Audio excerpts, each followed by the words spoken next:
Bismillahirrahmanirrahim. Pada kesempatan ini kita akan membahas kisah terkabulnya doa 3 orang yang terperangkap di dalam gua. Kisah ini terdapat dalam kitabnya Majdi Fathi Asy-Syayyid, yakni yang berjudul 101 kisah orang-orang yang dikabulkan doanya, yang diterjemahkan oleh Ustadz Abdul Somad LCMA. Yakni kisahnya adalah dari Abdullah bin Umar radhiyallahu anhu.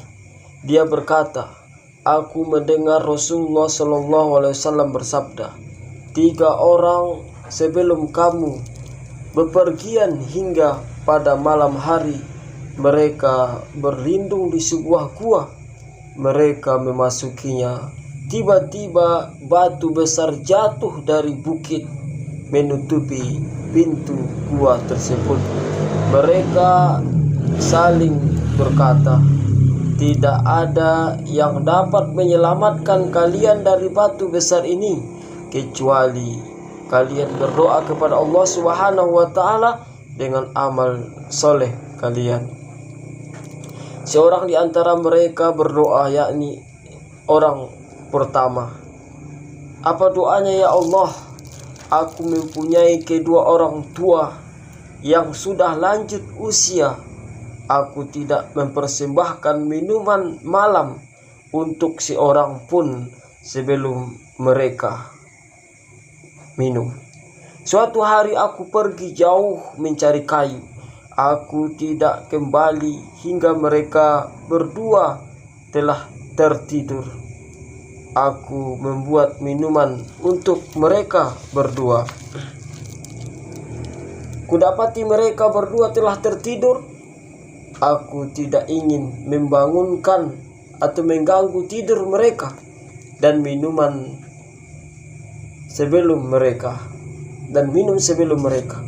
Aku pun tertidur, sedangkan tempat minuman berada di tanganku.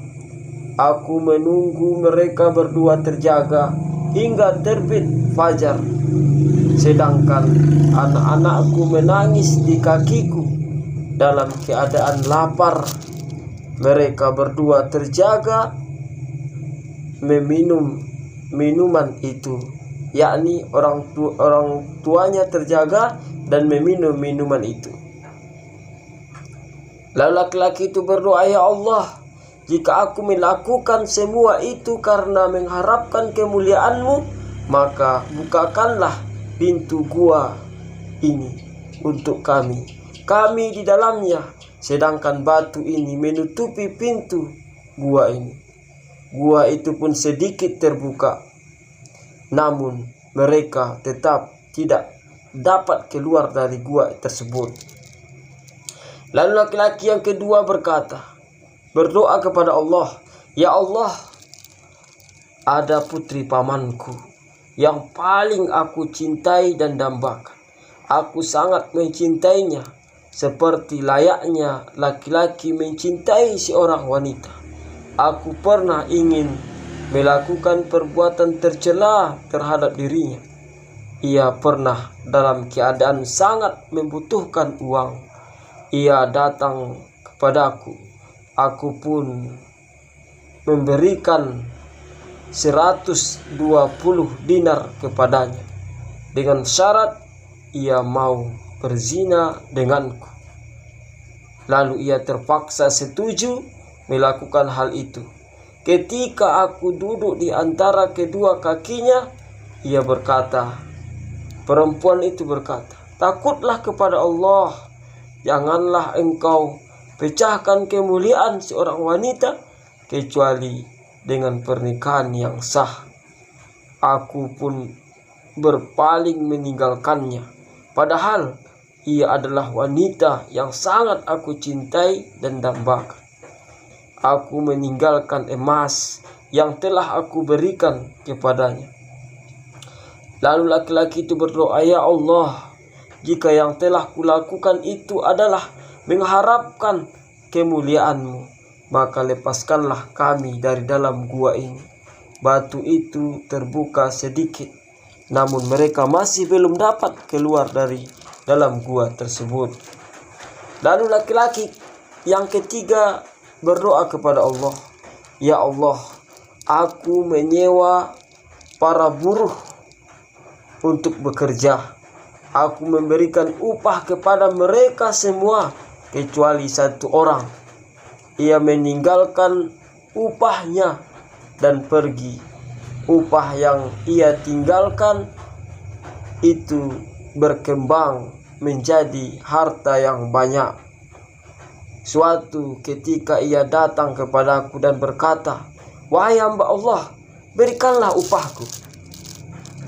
Aku menjawab, 'Semua yang engkau lihat, unta, lembu, kambing, dan hamba saya adalah upahmu yang dahulu.' Ia berkata, 'Wahai hamba Allah, jangan engkau mengejekku.' Aku berkata, 'Aku tidak mengejekmu.' Ia mengambil dan membawa semuanya, tidak meninggalkan sedikit pun daripada hal tersebut. Lalu laki-laki yang ketiga itu berdoa, 'Ya Allah, jika yang telah kulakukan itu semata-mata untuk mengharapkan keriduan-Mu, maka lepaskanlah kami dari dalam gua ini.' Batu itu pun terbuka, mereka pun dapat keluar dan pergi. Kisah ini terdapat dalam hadis Sahih Bukhari dan juga terdapat dalam hadis Imam Muslim.